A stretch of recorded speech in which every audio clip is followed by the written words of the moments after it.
TWR द्वारा प्रसारित कार्यक्रम जिंदगी की राह में आप सबका स्वागत बा।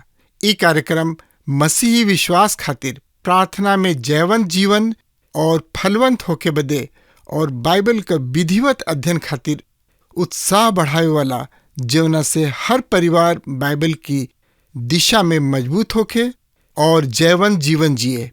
कृपा करके देखी और सुनी ताकि परमेश्वर आपकी जिंदगी का मार्गदर्शक ठहर सके। हाँ मित्र, साइप्रस नगर के सब विकास और इस समृद्धि शोर के कारण ही रहे। कुछ अन्य नगर भी रहे जौन की फिनिशिया द्वारा स्थापित कइल गइल रहे। जैसे एगो नगर रहे तरसीस। रवा के याद शायद हुई, योना परमेश्वर से भाग के तरसीस जाए वाला जहाज पर ही चढ़ गइलन।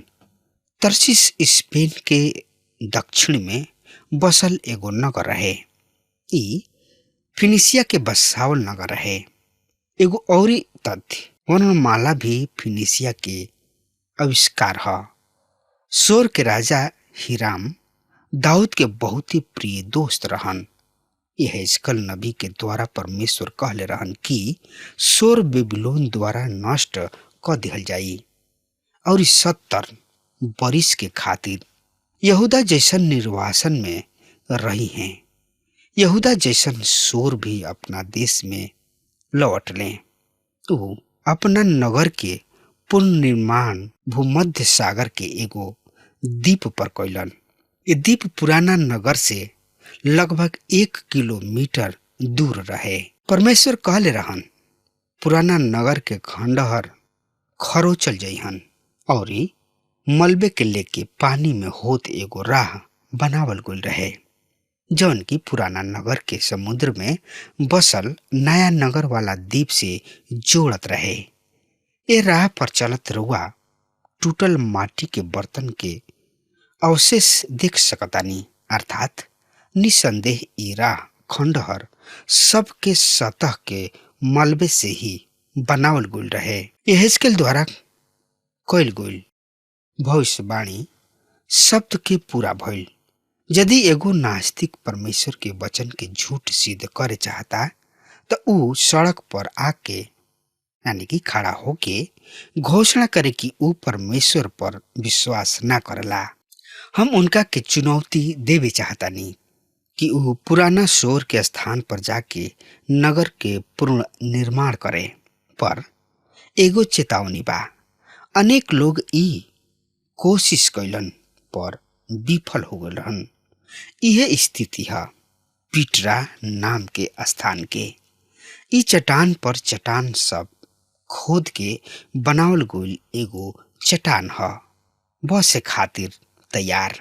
पर लोगन के अनेक कोशिश के बावजूद भी ओकरा के बसावल नहीं खिजा सकत। एगो जर्मन के नास्तिक भी तो कुछ लोगन के ले जाए शुरू भी क देले रहन, पर लोग एकरा के जल्दी ही छोड़ के भाग गइलन, यानी कि भाग चलले। पिटरा नाम ना बस सकल काहे कि एकरा में भी परमेश्वर की ओर से भविष्यवाणी कइल जा चुकल रहे। आई विचार करी जा परमेश्वर द्वारा शोर के विनाश के खातिर उत्तरदायित्व के बारे में। तो एकरा बारे में जानकारी खातिर वह हमरा संगे आपन पवित्र शास्त्र बाइबल निकाल ली। यशायाह नबी की किताब 23 अध्याय के 1 पद एह तरी से बता रहल बा। सूर के बारे में भविष्यवाणी, तरसीस के जहाज विलाप कर, काहे कि सूर नाश हो गइल बा। वहाँ ना तो कोनो घर बा और ना ही बंदरगाह। ई बात साइप्रस देश से ओकरा पर प्रकट भइल बा। भाई बहन, यहाँ फिनिशियन लोगन के एगो कॉलोनी है। ओहनी लोग के समाचार दिहल जा रहल बा कि वो सब नष्ट कर दिहल जाई। जब ओहनी लोग नजदीक आवेलन तब ओहनी लोग के उठत धुआं दिखाई देला और नजदीक अइला पर ओहनी लोग देखताने कि नगर में इमारत, भवन इ त सब ढह ढिमलाई गइल बा। विनाश अतना कठोर रहे, वहाँ जमीन एकदम समतल यानी कि बराबर हो गइल रहे। ढह डिमलाई के और बंदरगाह मालवा से भर गुल रहे। अभी कबहू भी एगो बड़ बिजनेस वाला नगर ना हो सकी। प्रिय श्रोता मित्र भाई बहन, यही अध्याय के 2 पद ए तरी से बता रहा बा, हे समुद्र तट के रहे वाला सिदोन के सौदागर सब चुप रहला लोग, तोहनी लोग के हरकार सब समुद्र के पार कैले बने। सदोन के अनाज नील नदी के फसल ओहनी लोग के आय में प्राप्त होत रहे। ओहनी लोग अनेक राष्ट्र से व्यापार करत रहले। सिदोन सूर से प्रायः 45 किलोमीटर उत्तर में बसल रहे, जैसे मटर पनीर के साथ होला वही तरी सोर और सिदोन के साथ रहे। ई फिनिशिया सब के 2 प्रमुख नगर रहे। रोचक तथ्य बाकी सोर के विनाश के भविष्यवाणी पूरा भइल, पर सदोन के खातिर विनाश के पूर्व घोषणा ना कइल गइल रहे। अचरज भरल बात बाकी सोर के विनाश हो गइल, पर सिदोन के कुछौ ना भइल। उ आज भी खड़ा बा और वह वही स्थान पर जहाँ भूगर्भ से यानी कि जमीन में से निकलल तेल ले आवल जाला कि ओकरा के जहाजी पर लाद के विभिन्न स्थान पर ले जाइल जा सके। सिहोर के अर्थ करिया और ओकर संकेत ह उत्तरी नील से। इ नील नदी के उ भाग ह जौन की आसपास के जमीन के बहुत ही उपजाऊ कछार बना देले बा। मिस्र के समाधान सोर के बंदरगाह से बहरी जात रहल, पर अब उ ना रहल। अब घोर बंदी के स्थिति आ रहल बिया। यही अध्याय के 23 के 4 पद एह तरी से बता रहल बा, हे सिदोन लज्जित हो, काहे कि समुद्र अर्थात सागर के गहराई कहले बा, हम ना तो प्रसव पीड़ा सहनी, ना बच्चा के जन्म देहनी। हम तो बेटा सबके और ना ही बेटी सबके पालन पोषण कैले बानी। जब ई समाचार मिस्र नगर पहुंचल, ओकरा में रहे वाला सोर के पतन के समाचार सुन बहुते दुखी भइले। यहाँ संकेत ई दिहल जा रहल बा कि सोर सिदोन के बेटी ह। ई ऐतिहासिक रूप से सच भी बा और इस सोर के विनाश से मिस्र के व्यापार चरमरा गुल बा। सोर के पतन पर समस्त संसार भौचक्का रह गइल, यहाँ तक कि शोक स्पेन के दक्षिण तट तक जा पहुंचल। सोर के कुछ निवासी जहाज पर चढ़ के तरसीस जा पहुंचले। ई विनाश कार्य नबुकदनेस्सर द्वारा कइल गइल रहे। कोनो भी बड़ व्यापारिक केंद्र में विलासिता के अनेक साधन उपज ही जाइल करला। सोर के आनंदमय नगर कहल गइल रहे, पर अब एकर अंत रहे। आई अब विचार करी जा सोर के विनाश पर, मानवीय भूमिका के विषय पर। पद 10 एह तरी से बता रहल बा, हे तरसीस के बेटी, नील नदी के समान अपना देश में फैल जो, रुके के अब कोनो कारण ना रह गइल। मित्र, अब यह महान व्यापारिक केंद्र के खातिर आयत के खातिर कुछ भी ना रह गइल। जहाज सबके आइल गोइल खत्म हो चुकल बा। ऐसन व्यापक बा ई विनाश।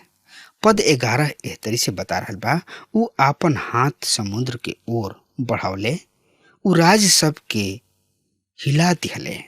यहोवा परमेश्वर कनान देश के किला सब के ढाई देवे के आदेश दिहले। 7 पद में सोर के आनंदमय नगर कहल गइल बा। पद 8 में ओकरा के सर्वोच्च नगर के संज्ञा दिहल गइल बा। पद 11 व्यापारिक नगर, इ सब एह नगर के उपयुक्त बखान ह। पद 12 एह तरी से बता रहल बा, और उ कहले बाणे, हे सिदोन के पीड़ित कुंवारी कन्या, अब से तू आनंद ना मनैबू। उठ साइप्रस चल जो, पर वहां भी तोहरा के चैन ना मिली। मित्र, जौना बारे में पद 4 में संकेत दिहल गइल रहे कि सिदोन के पतन हो गइल बा, उ यहाँ अब स्पष्ट रूप से प्रकट कइल जा रहल बा। सोर के सिदोन के बेटी कहल गइल बा। सिदोन के बहुत ही पुराना नगर रहे। यहाँ के धनाढ्य व्यापारी सब सोर के स्थापना कैले रहन और ओकरा के बहुत ही प्रतिष्ठित भी कैले रहल। ओ समृद्धि के सब आनंद अब खत्म हो रहा बा। आज दोनों ही नगर के देखे के रहे, सोर और सिदोन दोनों के। कुछ लोगन के अनुमान रहे कि भाग के साइप्रस में शरण लिहल उत्तम होई। वहाँ उ एगो नया अध्याय शुरू कर सकी हैं, पर वहाँ भी उनका निराश ही हाथ लागल। एक घटना सब के पीछे परमेश्वर के हाथ क्रियाशील रहे। हाँ, ये अलग विषय है कि उ मानव के अपन योजना पूर्ति खातिर प्रयोग में ले आवल गइल। पद 13 एह तरी से बता रहा बा, कदसी सबके देश के देख, ये जाति के अस्तित्व अब ना रहल। असुर अब ओकरा के वन पशु के स्थान बना देले बाड़े। उ सीढ़ी खड़ा क के घेरा बंदी कैलन, ओकरा महल सबके ढाही दिले और ओकरा के खंडहर बना दिले। मित्र, जौना समय असुर एगो महान शक्ति रहे, ओ समय बेबीलोन एगो नया नगर रहे, यानी कि नंगा नगर रहे। किंतु अब बेबीलोन संसार के शासक बन गइल बा। 14 पद एह तरी से बता रहल बा, हे तरसीस के जलियान सबके विलाप कर लोग, काहे कि तोहनी लोग के दृढ़ गढ़ उजड़ गइल बा। मित्र, अब हमनी के देखे के तरसीस के फिर से स्थापना। 15 पद एह तरी से बता रहल बा, तब ओह दिन ऐसन होई, एगो राजा के दिन सब के समान सुर 17 बरिस तक भुला दिहल जाई। 17 बरिस के बीतला सुर के साथ बेसिया के एह गीत के अनुसार होई। 17 बरिस के बीतला पर ऐसन होई कि यहोवा परमेश्वर सुर के सुधि ली हैं।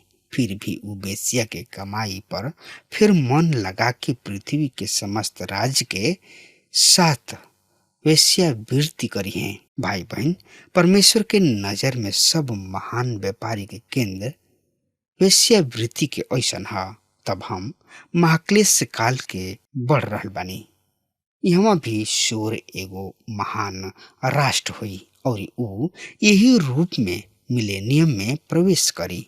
पद 18 ए तरी से बता रहल बा, पर ओकर लाभ आरी होकर वेश्यावृत्ति के कमाई यह परमेश्वर खातिर समर्पित कइल जाई। ई ना तो संचित कइल जाई और ना जमा कइल जाई, पर ओकरा व्यापार के लाभ यह परमेश्वर की उपस्थिति में रहे वाला सब के खातिर भरपूर भोजन तथा सुघर कपड़ा ठहरी। मित्र, स्वर के सब आय सब लाभ प्रभु के आगे राखल जाई और जैसे भजन 45 में कहल गइल बा, सोर के बेटी यानी कि सोर के राजकुमारी भी भेंट लेके आई और प्रजा के धनी लोग द्वारा के प्रसन्न करे के कोशिश करी हैं। यहाँ अध्याय खत्म होता और एक साथ खत्म होता उ 11 गो दंड के घोषणा। आई अब देखल जाओ यशाया नबी की किताब 24 अध्याय के, और एकर मुख्य विषय है महाक्लेश काल के आगमन। ये एगो नया विभाग के शुरू है। यद्यपि अभी दंड की घोषणा चलत रही। पिछला भाग में परमेश्वर के दंड एगो राष्ट्र से दूसरा पर बढ़त चढ़ल गइल बा। अब ई दंड पृथ्वी पर आखिरी दंड के रूप में आ रहल बा। हमन के प्रभु यीशु मसीह के द्वारा एकरा के महाक्लेश काल कहल गइल बा। इस सब भाग धर्म वैज्ञानिक सब के द्वारा भावी कार्यक्रम के कठोरपूर्ण घोषणा है। परमेश्वर के आखिरी दंड समस्त संसार एकर लक्ष्य हुई। इस संसार के राष्ट्र से भिन्न बा। सबसे पहले तो ऐसे कि राष्ट्र खातिर दंड ओहनी लोग पर पड़ चुकल बा, अतः ई पूरा भइल भविष्यवाणी है, पर ई आखिरी न्याय अभी भविष्य में बा। श्रोता मित्र भाई बहन, तो एकरा बारे में और ज्यादा से ज्यादा जानकारी खातिर अपन पवित्र शास्त्र बाइबल से देखी और उनमें निकाल ली। यशायाह नबी की किताब 24 अध्याय के 1 पद एह तरी से बता रहा बा, देख यह परमेश्वर पृथ्वी के उजाड़ क के नाश क दिहे, ऊ ओकरा सतह के उलट पुलट क दिहे और ओकरा पर रहे वाला के तीतर बितर भी क दिहे। पृथ्वी खातिर इब्रानी भाषा में उपयुक्त शब्द है एरटस, जौना के मतलब हो सकता इसराइल की जमीन अथवा संपूर्ण विश्व। संदर्भ के अनुसार यहाँ संपूर्ण संसार ही उपयुक्त के अर्थ ज्ञात होता। प्रस्तुत दंड दोहरा हुई, एकरा में इसराइल ही न संपूर्ण संसार शामिल हो जाई। पद 6 एह तरी से बता रहा बा, एह तरी पृथ्वी श्राप निगल जाई और ओकरा में रहे वाला दोषी ठहरी हैं, अतः पृथ्वी के निवासी भस्म हो जाई हैं। तनकी सा लोग बचल रही हैं। मित्र, परमेश्वर के नूह से ई प्रतिज्ञा रहे कि अब कबहुओं पृथ्वी के नष्ट ना करी हैं।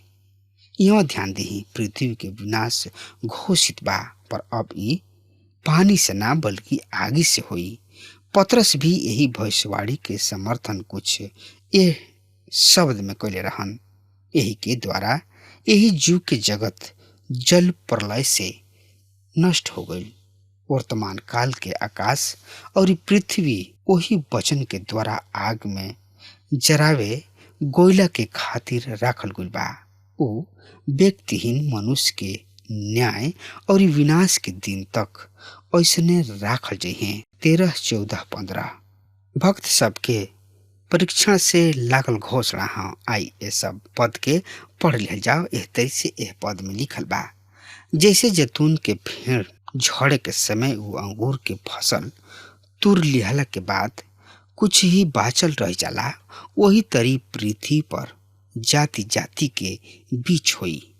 14 पद, वो आपन आवाज उठाई हैं और आनंद से जय जयकार करी हैं। वो यहोवा परमेश्वर के वैभव के विषय पश्चिम से लल करी हैं।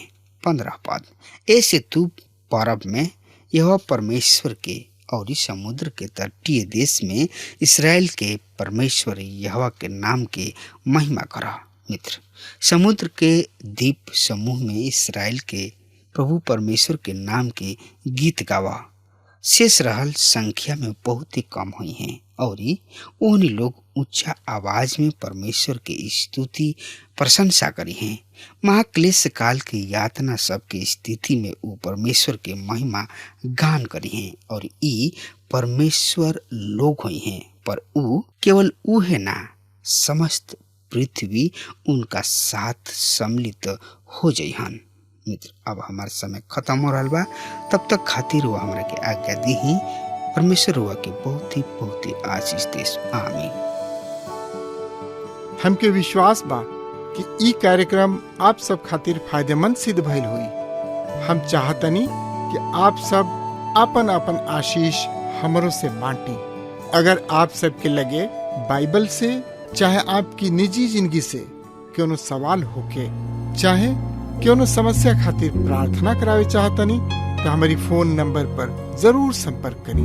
परमेश्वर आप सबके बहुत आशीष प्रदान करें और आज का दिन आप खातिर सुखद बनावें।